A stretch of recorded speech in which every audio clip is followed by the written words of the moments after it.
this be one of the best moments of your life. You're listening to the BusinessMirror podcast for a broader look on business with Senior Editor Dennis Estopace.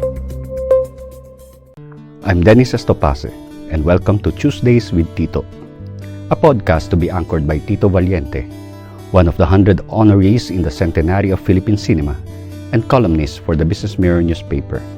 Mr. Valiente will share with us one of the many pieces he wrote for his column titled Annotations, which is published every Friday in the op-ed section of the BusinessMirror. We hope you enjoy your Tuesday with Tito.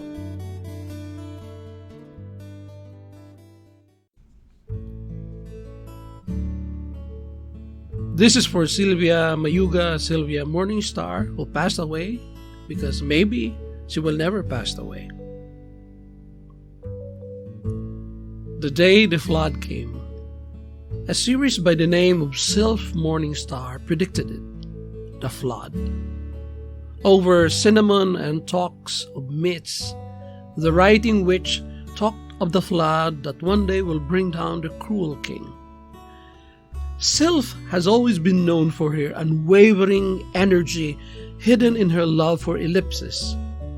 Her followers tracked her reading of nature, i.e., rains and storms and culture, i.e., dynasties and dynamics, which are flashed onto clouds that were always bidding goodbye.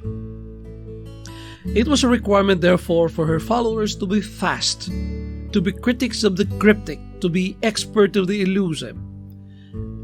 The followers knew that there was something else about the flood. One day, thus, the flood came. The water rose above the consciousness and limited point of view of the cruel king and his supporters, who are known for their infinitely crude mind and obtuse, though shifty manner of answering any accusations hurled at the king they so loved and adored. The water covered all seats of learning. No school or lyceum or academy was spared.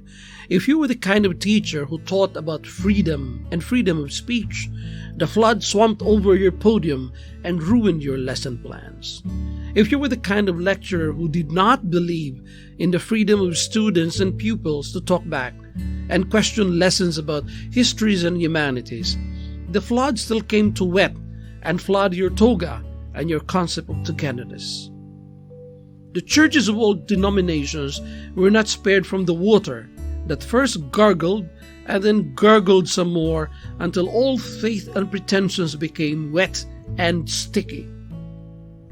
It was as though some gods were making fun of those who were using them to fool people, or at least earn something from telling stories about them, the gods. Remember, these were divinities who lived far, who did not hear us and did not listen to us. The gods had patent on religion, and woe to those who dared breach the contract and use their products like love for others, selflessness, and sacrifice without giving the necessary payment, the mandatory sacrifice. This cruel king became like those gods. He sought refuge in silences. As the metropolis became flooded, the cruel king was nowhere to be seen. His supporters were waiting for him to make an appearance. They were waiting for him to speak, to spit out venom, although he was no snake. His ways always made many of his supporters happy. They knew that if he came, they would forget about the flood. The supporters of the cruel king belonged to the tribe of forever laughter. They laughed when they were happy. They laughed when they were sad. They laughed when someone was born. They laughed when someone died. They were ready to laugh when the flood came. The whole world praised them for that laughter. When the gathering of nations met to come up with indicators about growth and development, they looked to these people of forever laughter for inspiration. From that meeting, they came up with a decision to quantitatively define the evolution and civilization of the human groups using laughter as index. When the flood came, the people tried to laugh first. Then a young woman named Romana of the Cross from the small tribe of terrific gripes, had the strength to question the laughter. She had attended some academies in the West, and there she was taught how cruel kings can cause people to stop thinking. This woman, who came from the tribe of books we love to read, started to move around the big city. She commanded a big boat, loaded it with books, and started to distribute it with the help of Christian, the Good Shepherd, a young writer who once was part of the discalced disorder of priests. Read, Romana of the Cross, screamed at the flooded towns and cities. The pearls from her neck trembled with her tremulous voice. Read, read. Christian the Good Shepherd shouted with all his might the verses in his soft voice, threatening to make poetry of dirty politics. People became afraid for the life of these two crusaders. Maybe the cruel king will sing a song to them and then kill them, for the myth spoke of that. The king's soldiers would play the flute and lull you to death. Those, however, who followed the path and tongue of Sylph, the morning star, knew better.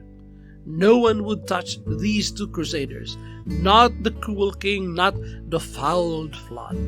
The flood was something else.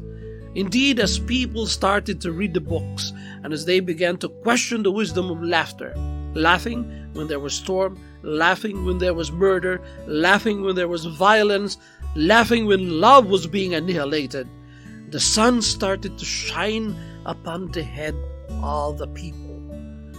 With the flood and the sun, the people came to the wisest decision. The very first time these people started thinking seriously and thinking about thinking. They would stop laughing. They would start thinking. This made the cruel king also think. Not the flood, but the thinking. The king became deathly scared that the people he ruled were beginning to think. Thinking is always dangerous, his ministers told him. The flood made the people think. The flood was not really a surge of water, but a surge of serious thinking. Thinking can kill. The flood had subsided, as I write as part of the epic. The cruel king, as far as I know, is nowhere to be seen or heard.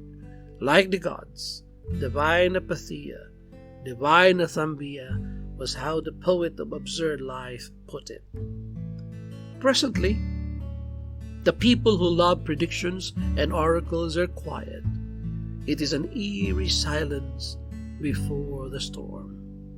I, the self-appointed bard, pause at this point.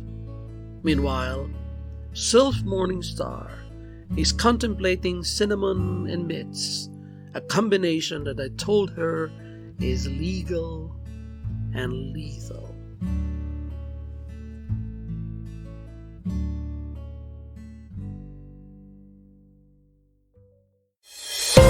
Thank you for listening to the Business Mirror podcast. For a broader look on business, follow us on Facebook and Twitter at Business Mirror. Until next time.